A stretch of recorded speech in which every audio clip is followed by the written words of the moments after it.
दोस्तों मैं सतवीर सिंह अपने यूट्यूब के भारत लिंक ग्लोबल चैनल पर लंदन से आपका स्वागत करता हूं। दोस्तों ये दुनिया के हर देश का एक सामान्य सा नियम है कि अगर उस देश में रहने वाला कोई भी व्यक्ति अगर उस देश के खिलाफ किसी भी कार्यक्रम में या किसी गतिविधि में शामिल है तो उसकी सजा दी जाती है उस देश के कानून के अनुसार। और अगर कोई संगठन ऐसी गतिविधियों में शामिल है तो उस संगठन को तुरंत बैन कर दिया जाता है और उस संगठन के जो कार्यकर्ता हैं उनको कानून के अनुसार उनको भी जेल के अंदर डाल दिया जाता है। लेकिन दोस्तों हमारा देश है ना, शायद ये दुनिया का अपवाद है कि वो सॉफ्ट कॉर्नर रखता है ऐसे लोगों के प्रति भी जो इस देश के खिलाफ गतिविधियों में शामिल है, चाहे वो व्यक्तिगत रूप से कोई व्यक्ति शामिल है या कोई संगठन शामिल है और उस संगठन के जो मेन मुखिया होते हैं वो शामिल है या फिर उसके सामान्य जो कार्यकर्ता है, एक्टिविस्ट है वो शामिल हो। इसमें अगर बात संगठन की आती, कोई राजनीतिक संगठन अगर इस तरह की गतिविधियों में शामिल है तो हमारे देश का कहना है क्या दोस्तों, वो पूरी कोशिश यही करते रहते हैं कि इन लोगों के खिलाफ कोई कार्रवाई न की जाए, भले ही वो देश के दुश्मनों से मिलें, देश के दुश्मनों से कोई समझौता करें या देश की मर्यादा के खिलाफ या देश की सुरक्षा के खिलाफ कोई भी कार्य क्यों ना करे, लेकिन सरकार आँख मीच लेती है। वो शायद ये सोचते हैं कि अगर कल को हम भी करेंगे और इस पार्टी का, इस संगठन का अगर कल को सत्ता में राज आता है तो वो हमें भी बचा लेगी। और यही सोच होती है। भारत के नेताओं के बारे में तो अक्सर कहा भी जाता है कि चोर चोर मौसेरे भाई, और वो एक-दूसरे के अंदर से सब अंदर खाते से भी एक-दूसरे से मिले हुए हैं। ये तो लोगों को दिखाने के लिए एक-दूसरे को विरोध करते हैं। और ये कुछ मामलों में लगता भी है दोस्तों कि ये बात वास्तव में सही है। और वैसे अगर कार्यविधि के नाम से या फिर उसके एक्शन के नाम पर अगर बात करें तो हालाँकि भारत की सरकारों ने भी 42 संगठनों को बैन कर रखा है जिनकी गतिविधियाँ थी वो इस देश के खिलाफ थी। लेकिन इतने बड़े देश में क्या सिर्फ़ 42 ही संगठन थे और कोई ऐसा संगठन नहीं है जो इस देश की उसकी जो गतिविधियाँ इस देश के खिलाफ हों? पता नहीं दोस्तों क्यों सरकारों इस चीज़ पर ध्यान नहीं जा रहा है या फिर लोगों का इतना सॉफ्ट नेचर है कि वो इस चीज़ की परवाह ही नहीं करते और सरकार भी सोचती है कि जब लोग ही ध्यान नहीं दे रहे तो हमें क्या लेना-देना। ख़ैर दोस्तों चलिए, आज हम एक संगठन की बात करना चाहेंगे दोस्तों, उस संगठन का नाम है कांग्रेस। कांग्रेस के जो सर्वे सर्वा रहे हैं ना दोस्तों, शुरू से ही उनके कुछ ऐसे कार्य रहे हैं जिनको ये कहा जा सकता है कि वो इस देश के खिलाफ कार्य रहे हैं। अब हम ज़्यादा पुरानी बातें भी नहीं करते, अगर हम वर्तमान समय की भी बात करें तो वर्तमान समय में कांग्रेस के जो भारतीय राष्ट्रीय कांग्रेस या इंडियन नेशनल कांग्रेस है, उसके जो सुप्रीम लीडर हैं यानी सर्वे सर्वा हैं, वो हैं श्रीमती सोनिया गांधी जी और राहुल गांधी जी। बाकी जो है, बाकी की कांग्रेस के अंदर इतनी ज़्यादा कोई अहमियत नहीं है, तो वे भी खुद ऐसे कार्यों में शामिल रहे हैं जिनको इस देश हित के लिए तो कभी भी नहीं कहा जा सकता। और इसके अलावा सिर्फ़ ऐसा नहीं है कि सोनिया जी और राजीव जी ही ऐसी गतिविधियों में शामिल है, और भी बहुत से नेता हैं। मैं आज सिर्फ़ कुछ ही लोगों की बात करना चाहूँगा। तो शुरुआत में मैं बात करना चाहूँगा दोस्तों सोनिया जी की, और मैं आपसे पूछना चाहूँगा कि क्या ये गतिविधियाँ, क्या ये इस देश के खिलाफ नहीं है? अगर सोनिया और राहुल जी की बात करें तो हमारे देश के जो सबसे बड़े दुश्मन 2 ही देश हैं, एक तो है चाइना नंबर 1 पे, दूसरा है पाकिस्तान। तो दोस्तों सोनिया गांधी जी ने इंडियन नेशनल कांग्रेस की अध्यक्ष होने के नाते और राहुल गांधी जी ने महासचिव होने के नाते चाइना की पार्टी थी communist party of China, CPC जिसको बोलते हैं, उसके साथ एक समझौता किया दोस्तों। 7 अगस्त उसको 2008 को एक समझौता किया था। और उसमें समझौते में ये किया था कि जो भी एक-दूसरे का सहयोग करने के लिए, यानी सेनाओं के बारे में भी ये उसमें था कि एक-दूसरे का एक्सचेंज करने के लिए हम एक-दूसरे का सहयोग करेंगे। सेना की गतिविधियों के बारे में एक-दूसरे का वो इन्फॉर्मेशन देंगे। और जो भी आपस में एक-दूसरे को मजबूत करने के लिए, यानी कांग्रेस पार्टी, देश की बात नहीं है दोस्तों, इसमें कांग्रेस पार्टी और चाइना की जो सीपीसी है वो एक-दूसरे को मजबूत करेंगे और देश की जो खुफिया सूचनाएँ हैं, देश की जो महत्वपूर्ण सूचनाएँ हैं, उनको एक्सचेंज करेंगी। और उसके अंदर दोस्तों ये पब्लिक डोमेन की बात है कि उसमें साइन करने वाले हैं वो कांग्रेस की तरफ से तो राहुल गांधी जी महासचिव के रूप में साइन करने वाले हैं, और सीपीसी की तरफ से उस टाइम उपराष्ट्रपति हुआ थे शी जिनपिंग जी, जो आज राष्ट्रपति हैं चाइना के, वो हैं। और उन्होंने लिखित में एक समझौता साइन कर रखा है कि चाइना की सीपीसी और भारत की आईएनसी यानी इंडियन नेशनल कांग्रेस आपस में एक दूसरे को जरूरी सूचनाएं हैं वो मुहैया करवाएंगी, चाहे वो आरोप तो ये भी है कि मिलिट्री की इन्फॉर्मेशन दी जाएगी, मिलिट्री की मूवमेंट के बारे में इन्फॉर्मेशन दी जाएगी। तो अगर इस तरह का समझौता है दोस्तों, तो मैं ये पूछना चाह रहा हूँ, क्या ये देश के खिलाफ नहीं है? और उस समझौते को देखकर उसकी एमओयू को देख के ना, उनकी शर्तों को देख के क्या सरकार को एक्शन नहीं लेना चाहिए?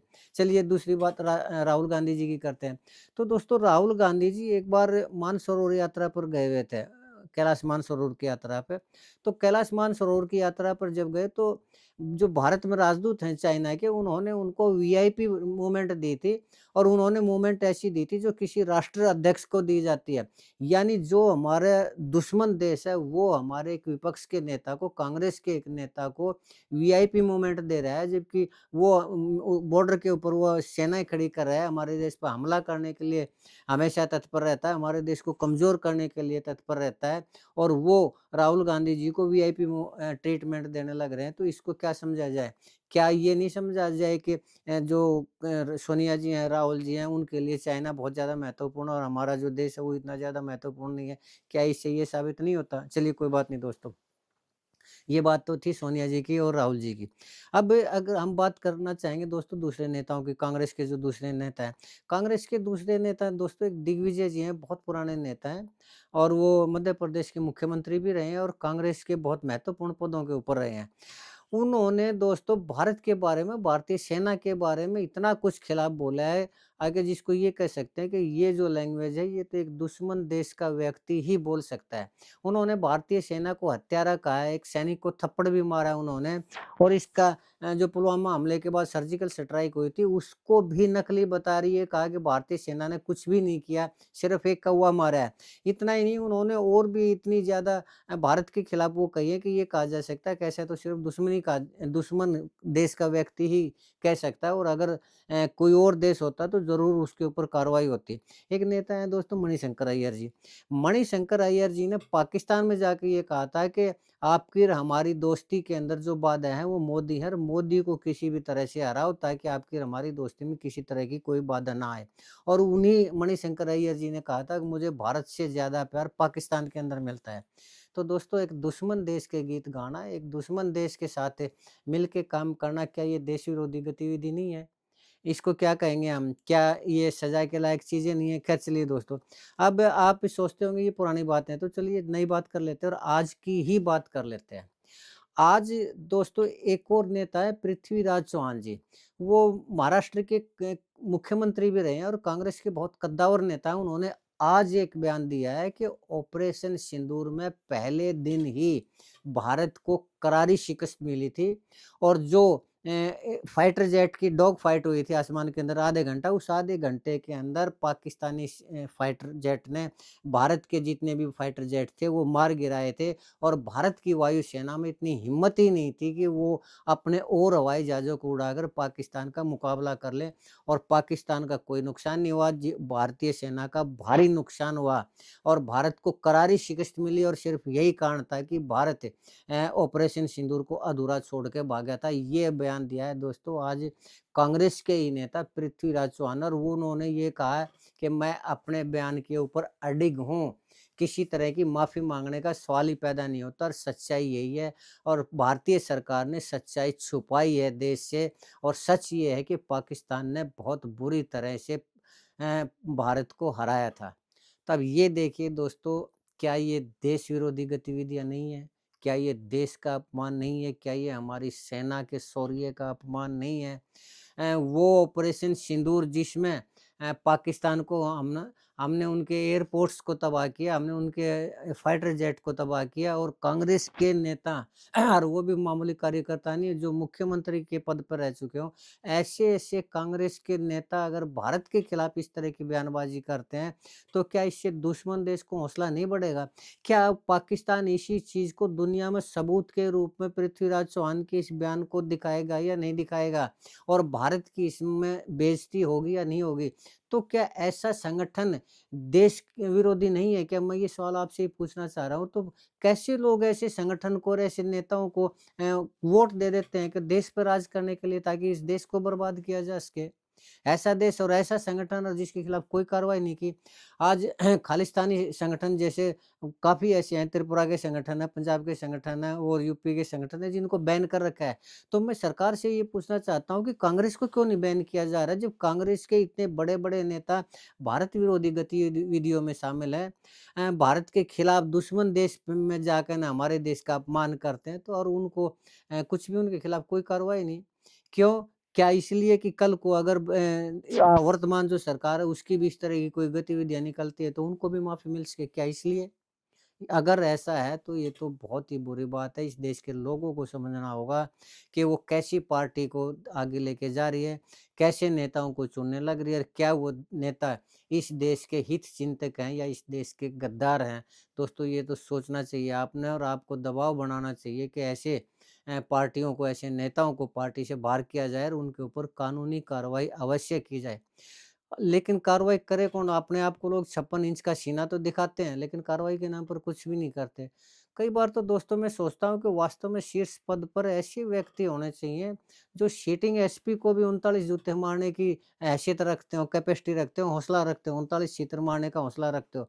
ऐसे लोगों को शीर्ष उसके ऊपर पद पर होना चाहिए कि अगर कोई भी देश के खिलाफ अगर कोई वो आँख उठाता है या देश के खिलाफ कोई बयानबाज़ी करता है, तो कम से कम उसको उल्टा लिटा के छितर तो मारे जा सकें, वो याद तो रखे सारी ज़िंदगी कि देश के खिलाफ नहीं बोलना चाहिए।